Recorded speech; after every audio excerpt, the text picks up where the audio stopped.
While a vast majority of uncertainties have presented themselves around the events of the corrupted bayous in Louisiana, it is certain that each and every hunter who ventured into this cursed land of the dead were all unique individuals, each with particular reasons and motivations behind their commitment to the hunt.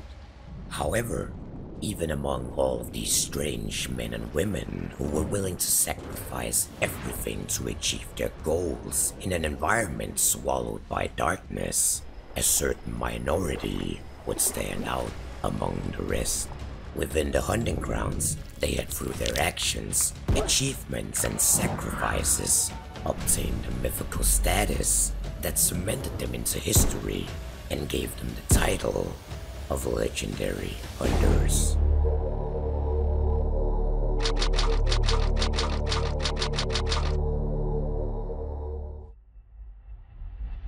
Baitata, the Serpent of Fire, a mythical snake that thrived in a world of darkness, where others were blind and lived at its mercy.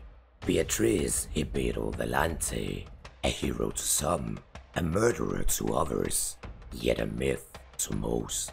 Known everywhere between the beaches of Salvador to her home in Brazil and all the way to the bayous of Louisiana, her name would bring with it both the promise of death and the terror of fear. She would dispense justice to the wicked people of our world, as a voice for the unfortunate who could not speak for themselves. The Baitata would leave her victims blind, gouging out their eyes while they were still breathing, before abandoning them to a fate of maddening darkness. Billy's story.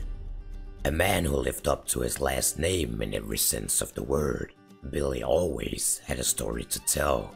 A brash and rude man with an affection for extravagant clothing, a crude sense of humor, and a penchant for every indulgence life could offer. Mostly known for his famous Blue Book, advertising and describing in detail his favorite restaurants, saloons, cigars, beverages, brothels, and select prostitutes within the city of New Orleans. Cain. Speculated to have been one of the Salter brothers, Cain was once a man like so many others, but lost his mind to the darkness of the corruption.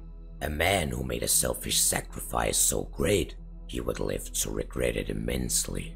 Driven, deranged, and phlegmatic, he was haunted at night by the memories of whom he once was. Within the bayous, he would hunt for death, as it was the only thing that reminded him of what he had lost. With him was the weapons Nightmare and Bonebriar, crafted from the bones of his former companion, his brother. On the back he carried the bones of his former sins, to bear the burden of grief, not just mentally, but also physically. Carcass Gunrunner. Jason Travers was one of the most vital assets of the American Hunters Association within the Louisiana branch. As a butcher and with deep connections to numerous weapons manufacturers around the world, reaching as far as Asia, he had through carcasses smuggled in an insurmountable number of weapons into the state, contributing more to the cause than most other hunters could ever dream of. Travers were known for having crafted several of the weapons that were wielded by the hunters of Louisiana, with the stolen brass knuckles of the bear delivered to him by Russell Chambers. He welded the brass knuckles onto the handle of a revolver, thereby creating the Nagant Officer Brawler, a weapon with a ruthless combination of both firepower and brute strength. When the conditions of Russell Chambers' arm would deteriorate due to a festering wound, Travers attached both stock and a longer barrel to the revolver, turning it into a small carbine rifle. Truly a man of many talents. Carter. William Carter, a sharpshooter, showman, and spectacular entertainer. renowned for his humorous and neck-breaking performances in various Wild West shows, where he would participate in wild reenactments of historical battles, dangerous rodeos with different animals, and a showcase of his spectacular abilities with firearms. Possessing extraordinary control of his weapons, he was known for cocking his rifles with extravagant spins, before dazzling the crowd with his impeccable accuracy. Comedia Della Morde. Once a member of a three-man troupe, Scaramuccia, the masked man, was rumored to have had a menacing and horrifying face, disfigured enough to terrify anyone. As the Harlequin, he was the main act of a traveling freak show. Accompanying him were both a bard and a director, both of who treated him like an animal. Kept caged in between performances, the masked Harlequin would spend his days waiting to humiliate himself in front of various audiences, begging and dancing for the blessings of strangers to the tune of the bard's guitar and the tyrannical orders of the director. He hoped to acquire just enough gold to scrape by the day. One day, at the peak of the show's success, the troupe would disappear. However, shortly after, two bodies would be found. Their faces had been torn to pieces and disfigured to such a degree that identifying them would be impossible. Now, the suspected Harlequin carries the mask into the bayous of Louisiana. Among the monsters of the sculptor, he feels at home, eager to kill and take rather than dance and beg. He uses the mask to gain the affection of allies or dissuade the actions of his enemies. The fool, the friend, and the villain. Daughter of Decay. Mae Flynn grew up in a corrupted area of the Louisiana bayous. After losing her family to either starvation or the poisonous saturation of food tainted by death, she was forced to bury them. From the graves of her loved ones' decaying flesh grew the crops that sustained and nurtured her for years to come. When she encountered the undead creatures of the sculptor, she was disgusted with the broken cycle of life. To her, the dead should stay dead, wearing the coat of dirt beneath the ground, so they could give back what they had used in life.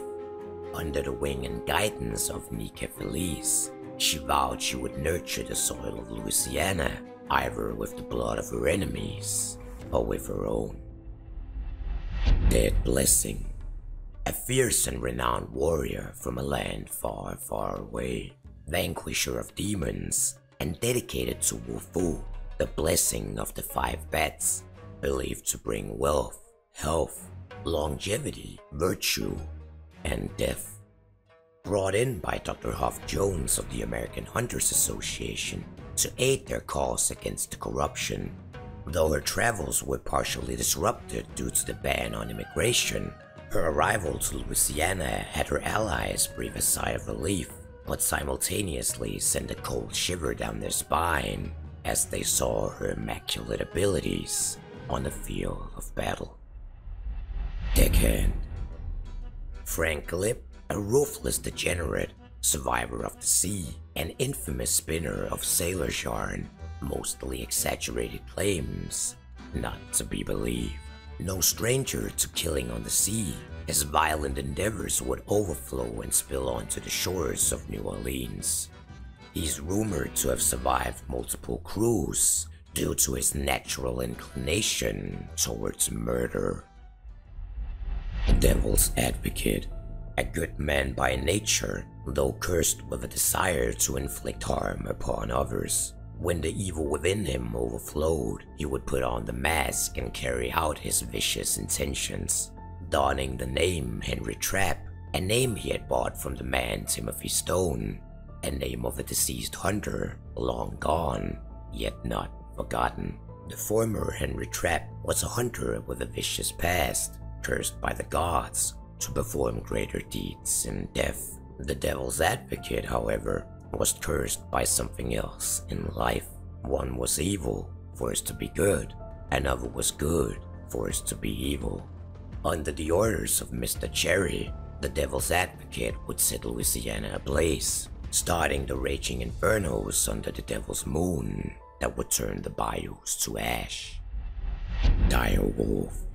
Remus Frisk, a seasoned wolf hunter who came to Louisiana with his wife to partake in a final hunt, the hunt for Lionel Frisk. Having followed his son's footsteps to the bayous, his intentions of committing filicide were not that of homicidal urges, but rather a moral obligation to soothe his guilty conscience. False Saint. Kevin Linus, a young boy and survivor of both of his parents, left to fend for himself in a corrupted area of the bayous, Kevin would become a first-hand witness to the evil experiments of Mr. Cherry. Kevin watched as the HA administrator sacrificed hunter after hunter in the bright light of the moon, just outside of his house. As the two would finally meet, Mr. Cherry managed to convince Kevin to participate in one of the experiments himself. However, where the other hunters burned, Kevin remained untouched. From the flames, he emerged a champion of the moon, chosen to fight against the evil presence of Mr. Cherry. Unfortunately, though strong and gifted, the moon's blessing quickly turned into a curse. Trying to rid the world of Mr. Cherry and his evil intentions, Kevin would die, only to be resurrected again, experiencing death upon death, never allowed to take his final rest. For the sake of his parents and the people depending on him, he would carry on, enduring the pain and suffering, hoping to bring an end to the misery that plagued the bayous. Felis. Nika Felis, accomplice of the devil, soul stealer, and known voodoo practitioner. She bears the skull of a mountain lion, killed by herself and proudly displayed to show that she is both powerful and dangerous. Taken in at an early age by Dr. John, the Bone Doctor, she associates with Cara Bukes, also known as the Weird Sister. Both were part of the voodoo chapter within Louisiana. Rumored to be a practitioner of black magic as well as a shapeshifter, she is like most other members of the voodoo community, feared by most. Though one has to wonder if any truth subsides within these allegations, or if they are but malicious rumors spread by those who loathe, despise, or fear her. Hail Mary. Mary Burgess, a dedicated and religious former nun of a Christian convent, excommunicated due to her self-righteous inclination towards violence, she lost her way and drifted into the bayous of Louisiana. Here she hoped to redeem herself in the eyes of the Lord, hired by Mr. Cherry to end the life of a young boy named Kevin Linus. She saw the light in his presence and converted to his cause, now following the path of the moon, lit by Kevin himself. Hawkshaw Jack. As a detective and morally skewed enforcer of the law, Jack Marwick didn't shy away from corruption, whether it was in the legal system or the bayous of Louisiana. Seemingly a free thinker in terms of ethics, Jack found himself trusted by neither criminals nor those who sided with the law. Followed by his protege, Candace Ruil, Hawkshaw came to the state with the intention of assisting Sheriff Hardin in his investigations into the paranormal phenomena plaguing the bayous. However, his reception by the sheriff would be anything but warm. Killbuyer. Not just a man, but rather a term. A man who would acquire horses only to send them to the slaughter should they fail to be rescued. Kenneth Jupe's love for horses turned into a morbid obsession as he dissected his own horse in sick fascination. With no money left to buy a new horse, he ventured into the bayous, where there was no shortage of subjects ready for dissection. Now he acquires contracts only to send hunters to the slaughter should they fail to be rescued. Llorona's heir. Llorona, having taken her name from La Llorona, a vengeful ghost known as the Wailing Woman that drowned her children to save them from starvation. The myth says Llorona roams near bodies of water, making the bayous perfect as her hunting grounds, where she would drown her victims and haunt her enemies. Lonely Howl. Lionel Frisk, a young man who had an insatiable thirst for blood. His wicked dreams of mating and killing brought him to leave his former pack and travel to the bayous of Louisiana. However, here he would find himself hunted not just by other hunters, but also by his parents, Remus and Luna Frisk. Lulu. Though born with an attraction for the fairer sex, she made a living through the lust of men. Scraping by at the local saloon, she tried to get what little the Johns had left in their wallets by offering her body in return, though she often had to brandish her pistol in order to get what she was owed afterwards. She would by chance meet a woman by the name of Sofia, whom she would fall deeply in love with. However, the affection would not be reciprocated. Lulu would follow Sofia wherever she went, and even into the service of Mama Maye. Together, the two went on a murderous journey throughout Louisiana, where Lulu hoped her violent actions would somehow, maybe one day, buy her Sofia's affection. Luna Wolf. Felicia Frisk, a renowned wolf hunter with her husband Remus Frisk, followed their son to Louisiana to finally find closure. With the help of Perchta, the couple of parents went hunting for their offspring, Lionel Frisk. Both had promised each other not to rest before they had killed and buried their last wolf. Luz Mala. The ghost in the glow. As a child, a girl got lost on her way to gather water. Warned by her elders not to follow the La Luz Mala, the dancing and enticing lights in Patagonia, she defied their words and found herself chasing the glow of enticing phosphorescence like a moth into the flame. For days she wandered, surviving only on the moist of roots, lost in the wilderness. Finally, a tall plume of smoke caught her attention and led her home. Here, she would find her family massacred by ranchers. All alone in the world once again, she buried her loved ones. As the final shovel of dirt was cast, she decided to follow the La Luz Mala again, this time instilled and fueled by hatred. She would become one with the dancing lights, and in return, the lights led her to the ranchers. The glow on the horizon drew some of the ranchers in and forced others to flee. Regardless, they all died, one by one. Her vengeance had been fulfilled, yet she had lost herself in the process, now believing herself to be part of the La Luz Mala, following the light wherever it guided her. And as the rumors would have it, it didn't take long before the bad lights of La Luz Mala were seen dancing with their enticing glow within the bayous of Louisiana. Mama Maye. In the greenhouse outside of Lawson Delta, you could find her tending to her gardens. Haunting, daunting, this nightmarish persona wandered among the flora, which she fed with the corpses of the hunters she had slain by her own hand. In the basement beneath her shed, she housed a great many unspeakable atrocities, some of them committed together by Lulu and Sofia. Marshal Brewer. Phoebe Brewer was the very first Louisianan woman to ever become a U.S. Marshal. Sworn to act upon injustice and root out corruption among men, she would take it upon herself to rid the world of evil. This led to her giving up her hard-earned reputation to infiltrate the organization of the American Hunters Association, hoping to cast a shimmer of light on their intentions of their dark masquerade. Her commitment to the cause would end up costing her an eye, her sobriety, as well as her legacy.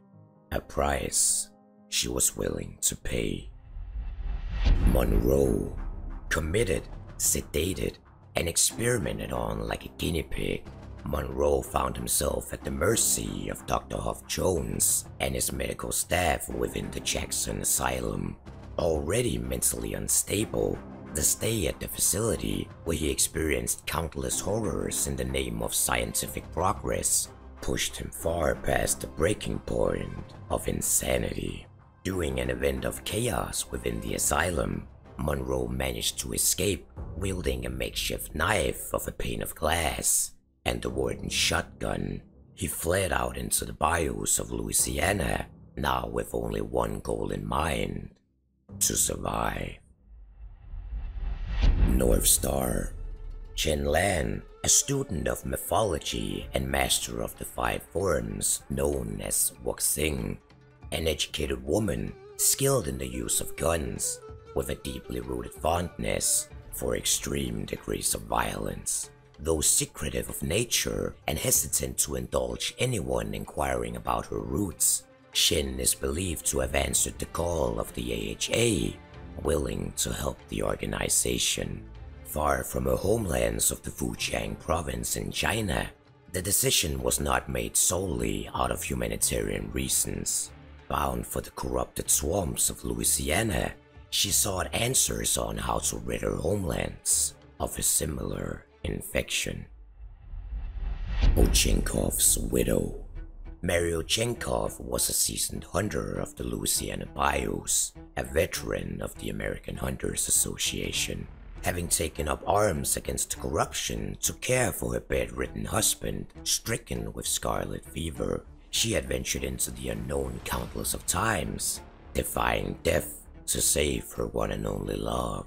In the light of the full moon, under the pretense of providing her with both money for medicine as well as access to a highly trained medical professional, Mr. Cherry lured Mary into performing a radical and occult ritual. Within the drawn circle of the ritual's pentagram, Mary, just like all the others that had come before her, would be engulfed in flames. However, where the others had burned, Mary was left untouched, emerging from the flames with no physical trauma at all. Unfortunately, while her skin was unburned, Mary's soul had been scorched. Now under the spell of Mr. Cherry, forced to act against her will, Mary was compelled to bring him what she cherished the most. When she finally returned to Mr. Cherry the following night, she wept uncontrollably, wailing in the dark night as she handed over the torn-out heart of her husband Peter.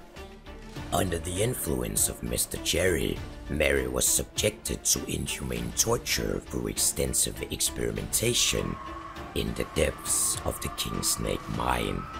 What emerged at the end, after the almost endless suffering, was a broken creature, soul-bound and more powerful than ever.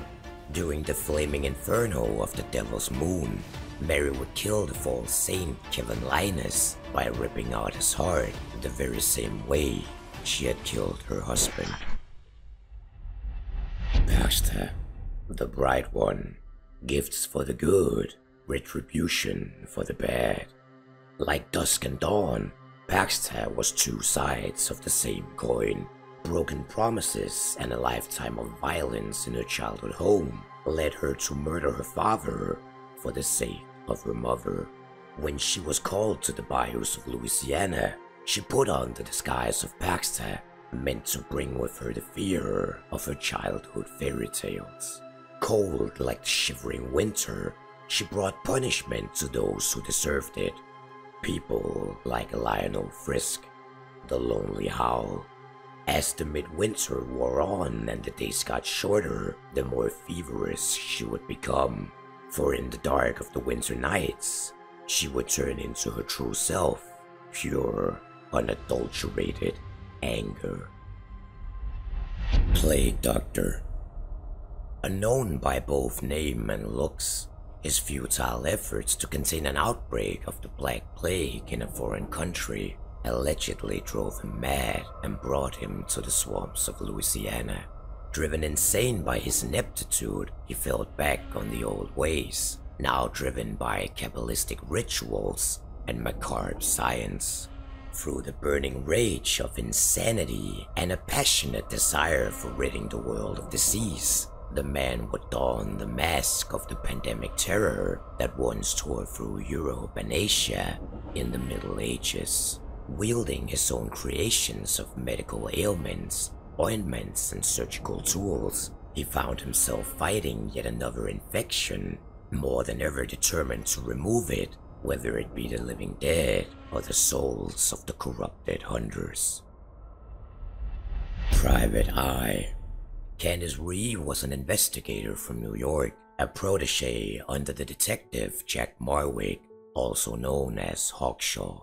One day in July of 1894, Jack would approach her concerning a case in DeSalle, Louisiana, the investigation of a dark and secretive organization.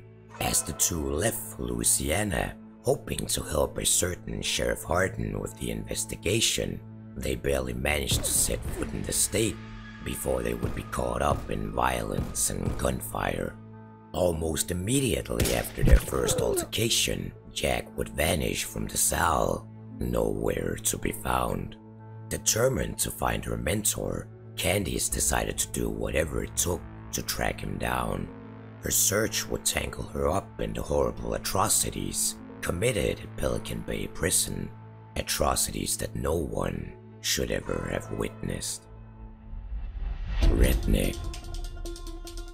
William Moses, most commonly referred to as the Redneck, the proud owner of Moses Poultry within DeSalle, and one of the few remaining citizens who stood his ground and remained in the hunting grounds, even during the blazing terror of the fires that rampaged Louisiana under the Devil's Moon. Redshirt. Jonathan Redshirt, a reckless hunter with little regard for his own life, which in turn was emphasized by his strong love for hard liquor. During a drunken stupor with his companions, he was dared to enter the bayous of Louisiana with a bullseye strapped to his body. The bet allegedly went that if he made it out alive, he would receive the deed to some land out in the west. Whether he won the bet or not has yet to be determined, even to this day. Sergeant Bridgewater. Though a legendary soldier, Caleb Bridgewater, who was well renowned for his impressive acts of heroism on the battlefield, despised the injustice of war. When he heard of the dark corruption that tore through his home, he deserted the war to fight proudly for a cause he could finally believe in. Sheriff Hardin. Sheriff William Hardin was a frontrunner for the realm of mankind in the early days of the corruption. Functioning on pure rationale and logic, he was of the conviction that the end always justifies the means. Taken under the wing of the infamous Hunter Lynch, Hardin learned to track, hunt, and create an improvised version of the inoculum that allowed hunters to operate within the dead zone of the sculptor's influence.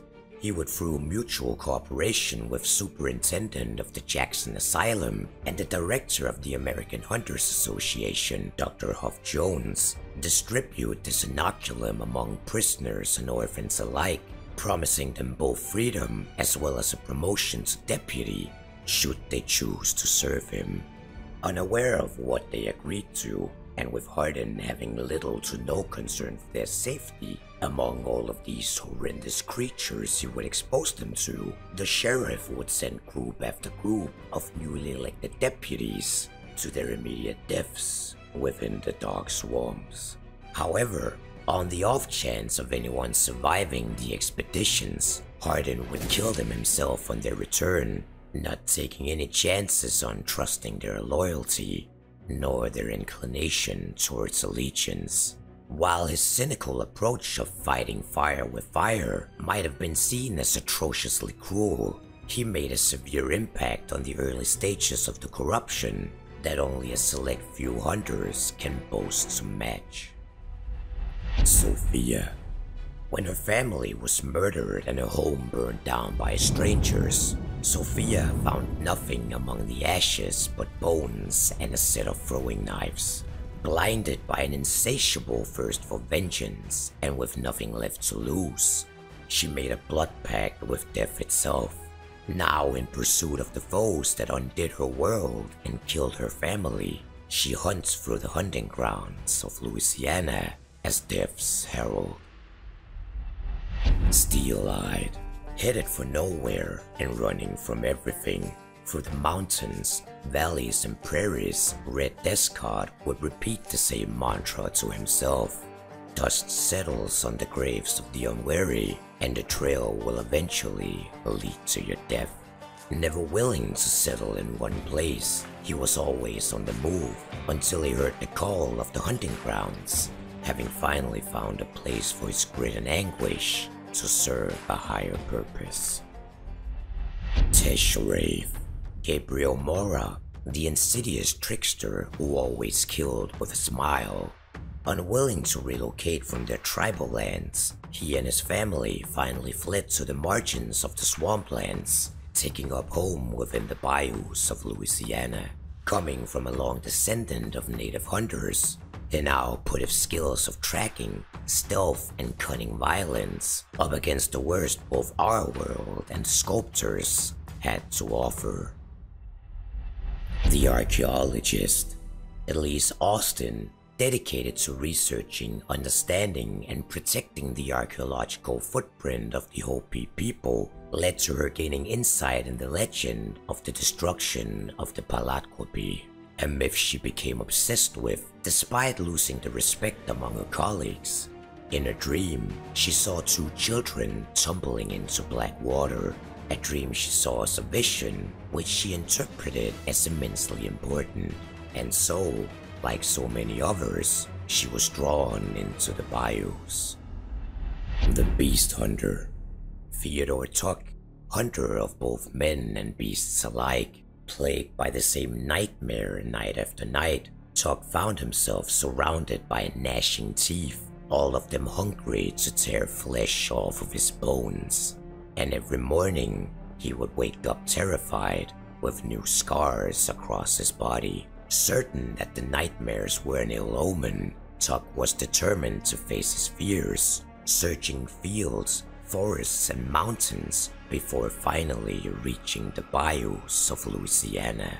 Proving himself capable and skilled within the hunting grounds, he gained recognition among the hunters of the bayous. However, when he set out to tame the hellhounds themselves, the recognition turned to infamy.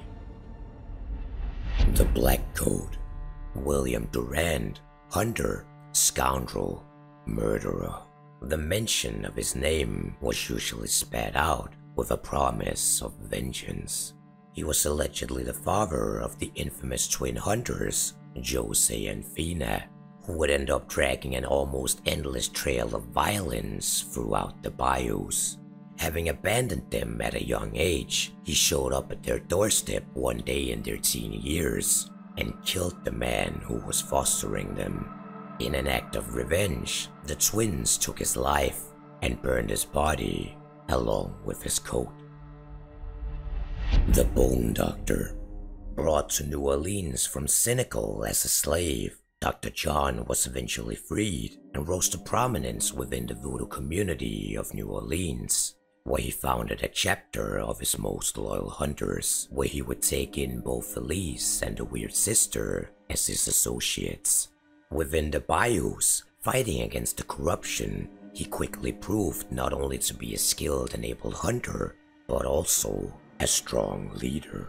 In terms of spirituality, his connection with the paranormal granted him a far greater understanding of the other side than most other hunters. His ability to heal and recover from wounds, in combination with his affiliation to voodoo magic, made him a terrifying individual to his enemies, which in turn resulted in people suspecting that he might have caused the very plague that ravaged the bayous. However, people spreading these rumors didn't spread them for long. The concubine, known only as Alas, she and her sisters were all subjugated to a horrible fate, trapped on a ship in a still sea with a sadistic merchant who they were forced to follow. Every day as the sea remained still, the merchant would impose himself on them, every day subjecting them to new horrors. Alas watched her sisters wither away one by one, until they finally couldn't take it anymore and found the only possible relief through the cold embrace of the sea. When the ship finally reached the port of New Orleans, the merchant was greeted by the rich of the city and left the girls for a feast and orgy at a mansion called the Sultan's Palace. However, later that night, when the merchant returned to his ship, he found Alas waiting for him in his chamber, wielding his own knife. The knife tore into the merchant, cut by cut, slash by slash. It stripped away flesh and tissue, and finally, after hours upon hours of unspeakable torture, Alas had her prize. She had taken the one thing men treasure more than anything else. She left the merchant bleeding out in his chambers and proceeded to the Sultan's palace, where the sea of blood that spilled out would paint the streets of New Orleans crimson red. The exile. Delphine Akune grew up in the heat of her grandfather's rage at his tribe's displacement from Louisiana. An artist with leather, bone, and shell, she returned to her ancestral home to find work, instead finding a corruption against which she vowed to fight with both axe, blade, and bow. The headsman.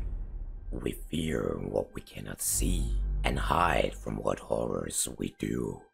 Face serrated by scars, hands calloused by the swing of the axe, and a mind warped by violence, both witnessed and committed. The headsman donned the executioner's robe and hood, both to terrify and to hide. The hornback. Marcia calm, prideful, ruthless, and with a fashionable taste for the hides of alligators. As an associate of the reptilian, her desire for violence branded her both riches, reputation, and infamy. The gunslinger. Maye, the lawless, a woman who was betrayed by her former accomplices and ended up facing imprisonment. She wasn't about to accept the life of confinement though, and after her escape, she found herself constantly on the run from the past. In the bayous, she found both a new home, a reason to live, and a place to hide. That was until one day when her past finally caught up with her. The infected. While most would consider the death and transition to a servant of the sculptor as a horrible fate, some unlucky few had it even worse. Through an unexpected chance of misfortune, these individuals did not die, but were forced to experience themselves succumbing to insanity as the festering sores and boils slowly covered their body, with necrosis slowly spreading, eating them up from the inside like a ravaging cancer. These unfortunate souls would find no peace in life, nor in death. The kid. Turner Abaddon, a troublemaker and pickpocket since the age of 5. Coming from a family of moonshiners and gamblers, he was the youngest of 8 of his siblings and brought up in a life on the outside of the law. As he suddenly from one day to another became an excellent marksman, rumors would have it that he made a dark deal with something or someone. He wielded the pistols Ash and Ember, both memorials to the brother and sister he lost in a fire, set to remind him of both of them with every shot he fired, though it's believed it was Turner who started the fire that killed them in the first place. Memory, guilt, and loyalty, all odd concepts to an individual who only lives for himself. The Miko. Chisato Ryoko tended to her family shrine long after it fell into ruin. Through the shrine bell, she would hear tales of the omens that were to come. And finally, one day, when her home was attacked by invaders and her family fled, she decided to stay behind. Though she fell during the defense of the shrine, she was saved by a Ronin who happened to pass by.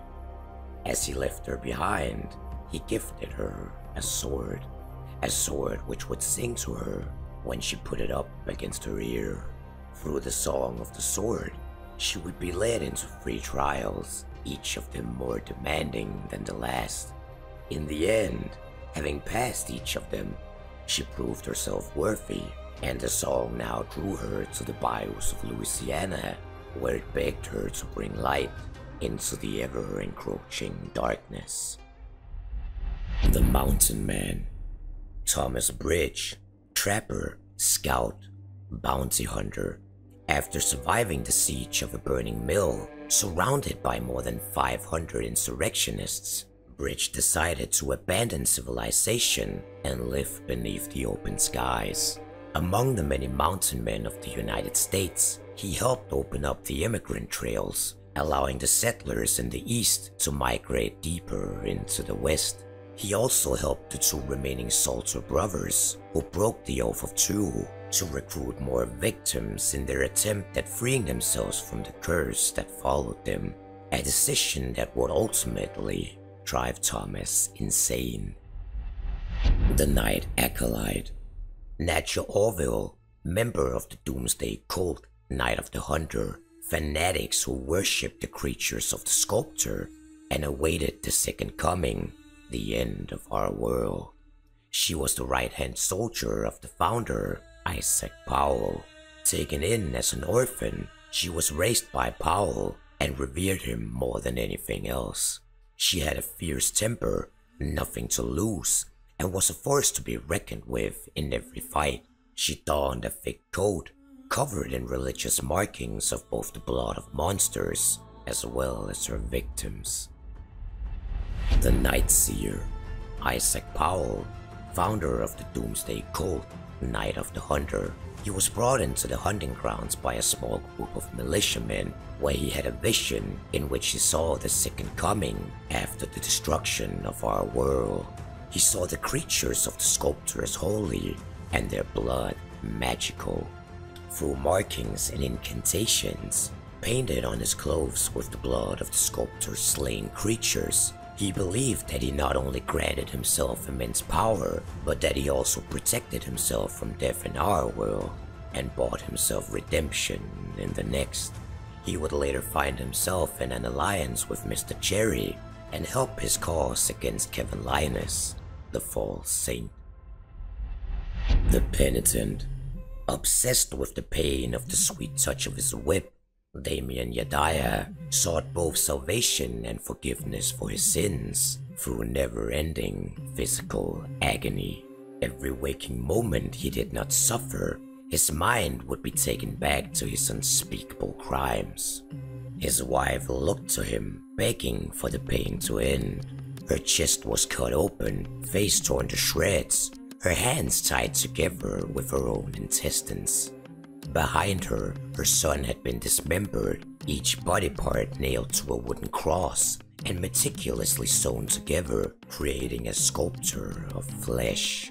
Only in the world of pain could Damien forget both his remorse and the memories that haunted him, a momentary relief that he cherished more than anything. However, over the years of abuse, the wounds and scars that stretched themselves across his body became larger and larger, deeper and deeper, and thicker and thicker. Finally, his body would become numb to the punishment, and his key to spiritual tranquility now gone. As his demons resurfaced, his memories once again coming to life, he became frantic. To silence them, he wrapped his body with barbed wire. Though it wasn't enough, he skinned his own face and dipped it in salt, though the relief was short-lived. As he descended into madness, In the darkness of his own delirium, he heard a call to the hunting grounds. Here he would find more pain and suffering than he would ever need to soothe his guilty conscience. The Phantom. Gus LaRue, a man with a twisted mind, a taste for violence, and a certain flair for theatricality. Once a lawyer of trade, later turned his profession to murder. Having lost his arm and parts of his face in an assassination attempt believed to have been orchestrated by his own father, LaRue was fueled by rage and the desire for revenge. Though determined to kill his father, he wasn't about to just outright murder him. That would be too easy. Instead, he stole his father's Winfield, intending to kill him with his own weapon at the climax of his father's grand performance. A twist of fate that LaRue saw as a dramatic stroke of poetic justice. However, as LaRue laid eyes upon his father during his performance, he couldn't contain his rage and immediately killed him. Unfortunately, the sin of patricide would see the soul of LaRue condemned to the depths of hell. But it wasn't hell itself that came for him just yet. It was the demon in our realm, the demon that wore human flesh, who went by the name of Lynch. Chased by her companions, LaRue would find himself in a standoff where he fought off her men through an entire night, and at dawn found himself still alive, in the grace of Lynch's acceptance, having gained her respect. She granted him both peace and a prosthetic arm, which he would don into the bayous, once again spreading fear among his enemies. The Phantom of the Catacombs. Beatrice Monet, the Bone Mason, having lost her son who had fallen victim to his own curiosity and wandered down into the catacombs of Paris, he had suffered a lonesome death in the endless darkness beneath the streets of the Notre Dame Church. Desperate to bring her son back, Beatrice ventured down into the abyss as well, searching for her boy. She wandered for days and nights in the endless void, carefully memorizing each skull and bone she encountered, gently inspecting them with the tips of her aging fingers. Finally, after thousands and thousands of steps, her fingers felt the familiar touch of her son's face. As she emerged from the catacombs, she was seen carrying the boy, though by now he was mostly decomposed. Having lost her way and mind in the darkness beneath the streets of Paris, a mysterious letter finally drove her to Louisiana. Here she would roam the bayous, carrying with her weapons crafted from the remains of her son, tenderly caressing a pouch rumored to be sewn together by the last of his remaining skin. The Prescient. Ira Osol's past was unknown to most, though it was certain her past shaped her to strive for order in a world of chaos. With her immense spiritual powers, she was recruited into the American Hunters Association and tasked with straightening out one of their wayward sons, Isaac Powell, commonly known as the Night Seer, the founder of the doomsday cult, the Night of the Hunter. Taken aback by Powell's spiritual understanding and his visions, Ira grew jealous of his clairvoyance. By gaining the trust of Powell through her Kabbalistic prowess, Ira infiltrated the Doomsday Cult, where Powell granted her insight into his rituals. However, when she performed the ritual herself, she lost sight of the present, but both her past and future opened themselves up to her. With her newly granted powers, she saw Powell's path clearer than himself, not the second coming that Powell had predicted. Certain that his understanding of this world beyond our own and the events that were to come was severely flawed. Unfortunately, Powell's dedication to his cause was unshakable, and the two parted as enemies. The two would battle through their powers of clairvoyance, each of them constantly moving 2 steps ahead of the other, and Ira would pursue the Night of the Hunter and anyone sharing their beliefs to the end of the world, hoping that she would be able to bring back order in a world that was about to descend into chaos. The Prodigal Daughter. Sarah Burton arrived on the bayous carrying the uniform of her deceased mother, a heroic spy of the Civil War. The mother had been symbolically awarded the uniform at the end of the war as a testament to a valiant effort and the victory of the Union. However, the war wasn't finished with her, and in the night, 5 people showed up in her home and killed Sarah's mother with her own gun while she was still clutching it in her hands. As Sarah found her mother dead, she pried the gun from her cold dead body and swore revenge. Donning the uniform of her mother, she headed towards New Orleans, fueled by a desire for vengeance. With her, she brought her mother's handgun, her own rifle, and 5 bullets.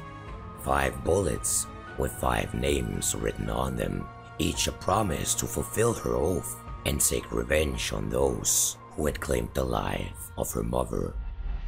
The Rat. Tonya Ramirez was born on the wrong side of the law. When she buried her father in an unmarked grave on the border, she took the only things he had left her, his nickname, and the story of a man robbed of his fortune. She now sought that lost fortune within the bayous of Louisiana. The Reaper. One fateful day, Clay Gray's mind would slowly start to falter. Though he tried his best to fight his mental decline, he would eventually lose the struggle. What began as mixing up his children's names and losing focus on his daily tasks slowly became a horrendous curse of blind acts of violence. Clegg would lose himself in blackouts, awakening in horrendous bloodbaths committed by his alter ego in a state of ferocious frenzy. His wife consulted with numerous doctors and experts, yet they all told her the same thing. Your husband is possessed by a demon, slowly taking over his mind. The only time it's satisfied is when it is fed with violence. This thirst for blood and death drove Clegg's family to send him to the Cell, a place where he could keep the demon at bay and keep himself alive by claiming the lives of others. The Reptilian. Keith Cowan, former hunter of alligators, now turned hunter of men instead. Once, when the swarms were full of these amphibious creatures, Keith Cowan and his associate Frank Gravel lived a plentiful life. However, when the corruption eradicated their livelihood, the two became desperate. Managing to track down one of the few remaining alligators, Cowan saw himself blinded by greed when they finally killed it, wanting to keep the potential spoils for himself. Without a second thought, he slit the throat of his companion and watched his blood pour onto the corpse of the slain alligator. Now he dons the skin of the slain beast, covered in the blood of his former partner, a trophy that symbolizes both his victory and his betrayal. The Researcher. Harold Black, also known to many hunters as the Researcher, though his reputation among many of his associates was a hunter of limited skill and capacity, he was a man of vast knowledge and a curious mind outside the confines of what constituted normality, and perhaps one of the most influential hunters in the fight against the corruption. He was a man who saw patterns in structure where others saw nothing but chaos and destruction. His many invaluable journals, anatomical sketches, scientific observations, and psychological evaluations constituted the backbone of the understanding the American Hunters Association had for the corruption, and was through this a crucial part of the hunters' training in how to effectively eradicate the creatures of darkness. His close encounter, and what some have considered a friendship with Vincent Orsica, also known as the Assassin, one of the sculptor's dark emissaries, gave Harold Black a deeper insight in how the corruption operated than anyone else could ever claim to have experienced. The Revenant. John Robertson, sometimes referred to as the Revenant or the Bad Hand, was a terrible gambler with an addiction to faro and poker, both of which he wasn't very good at. But that wouldn't stop his desire to get rich off of gambling across the many bars and casinos in Louisiana.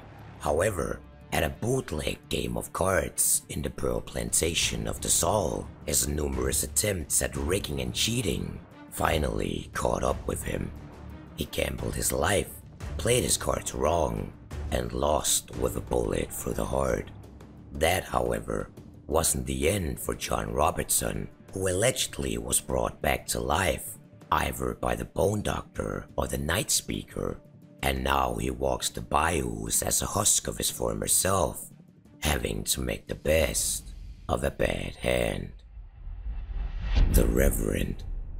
Isham Gerd, founder of the devoted chapter, hunters who revered their Lord and Savior above all, certain that they were the God-sent army who would cleanse the disease of the corruption from our earthly realm and save the innocent souls of mankind.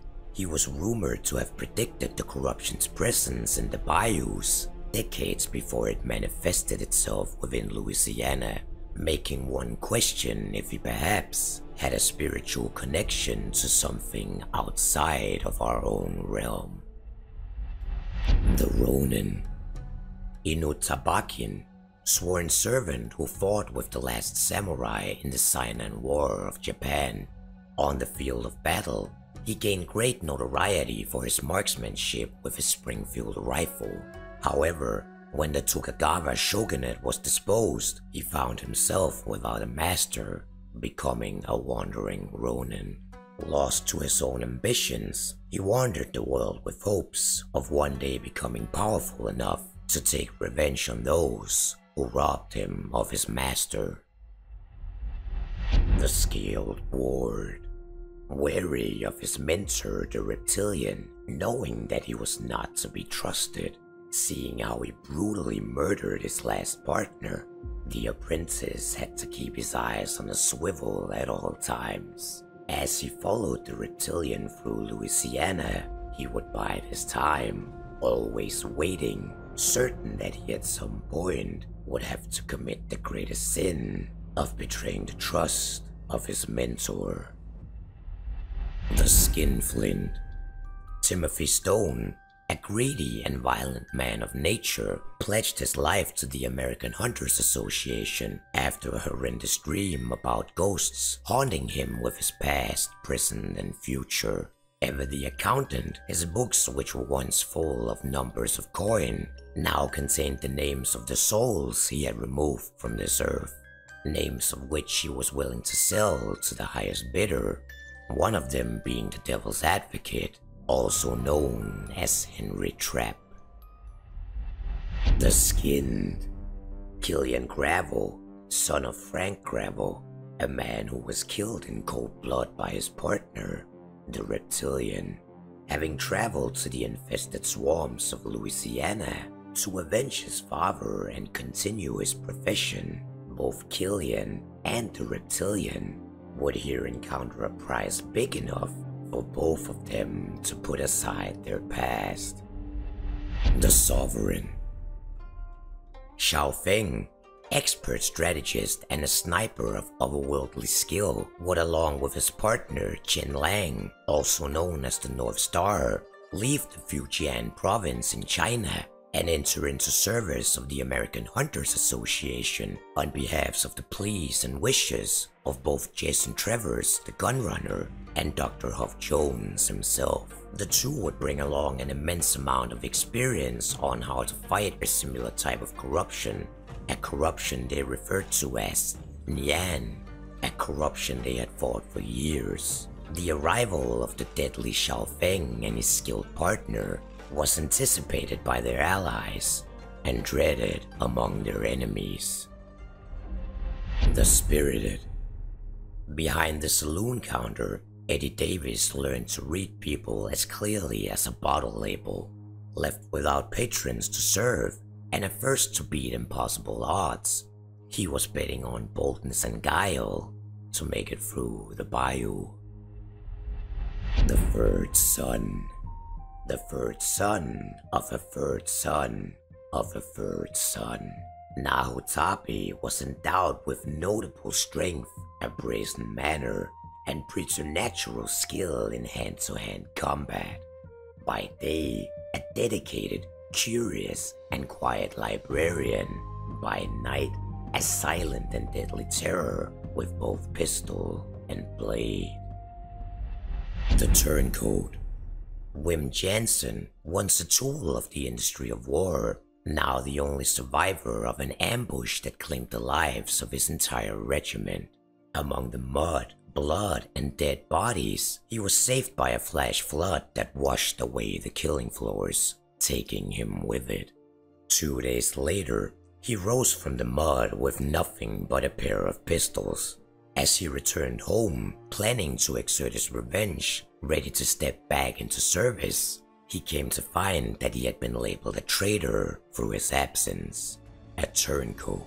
And though he came to find revenge down his later path in life, the name stuck with him, which turned him resentful. And in spite, he took the name to heart, using it to fuel his anger and desire for violence against those who had smeared his name. The Viper. Infamous for having a body count nearing the hundreds, this Persian assassin's name, face, and even gender remained unknown to the rest of the world. Westerners referred to them as the Viper. They offered their services to Mr. Cherry as they saw an opportunity for their snake Della to thrive under the light of the serpent moon.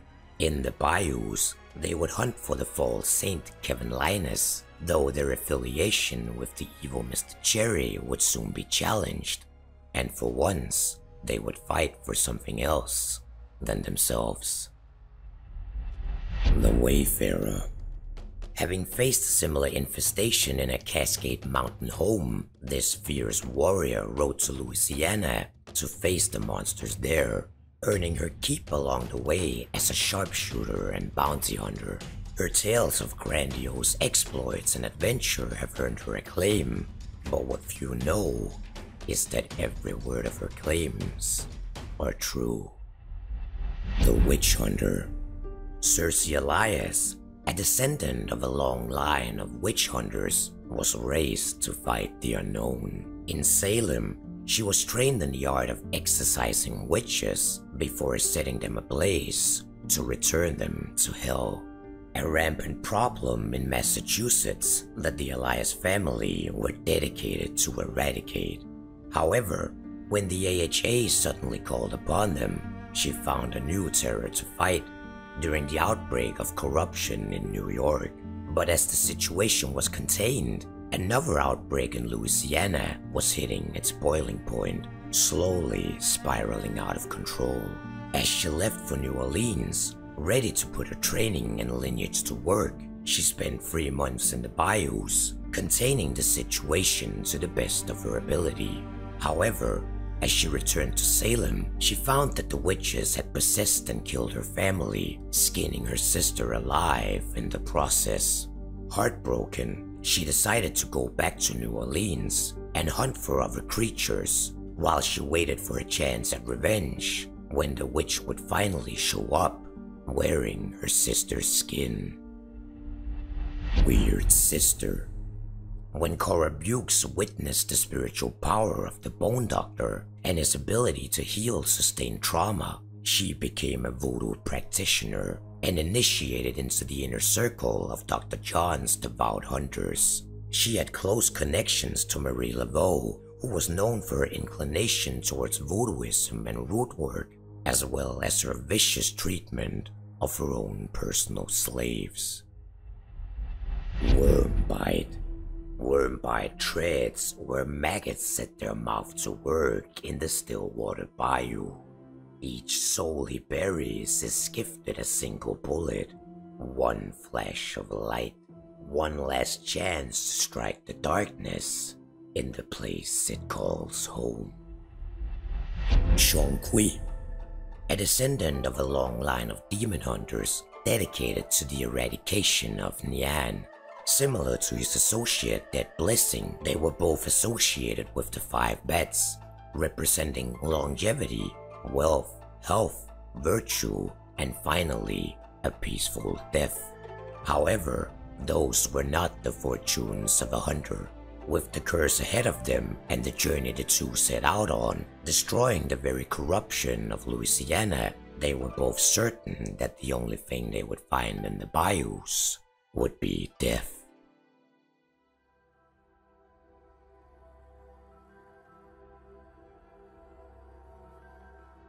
Hey there, Hazmat here. That was an episode that has been 4 months in the making, and by far the longest video I've ever done. This was, of course, a difficult video to make, seeing that some hunters have a lot of lore and others have barely any. There is certainly a possibility for a deeper dive on many, if not most, of the hunters within the game. However, this should cover all of the hunters that are currently out in Hunt Showdown. But with the upcoming event of Tide of Shadows, as well as more DLC bringing along even more legendary hunters, this episode might see a part 2 in the future. As always, a big thanks goes out to the Hunters Lounge, specifically the exclusives, Gitchy Boy and Johnny Sevens, the VIPs, Corvo Bearslayer, The Derivative, Doc Powell, Gino Lucero, Goose, Hambone, Jiminal Bob, Corey Peterson, Cain, Slip, Stasby Yestek, Sunrise Phoenix, Texas Toast, and the Wizard of Copper, and of course, all the regulars. The Hunters Lounge does not only support me directly as a content creator, they also help decide on future content and keep me sane with uplifting comments during my struggles of writing and editing. As the last mention, I also want to thank Tip from the Hunt Showdown Discord, as he's the man I go to whenever I have doubts about anything lore related. Thank you, Tip, and thank you all for watching. I'll see you in the next one.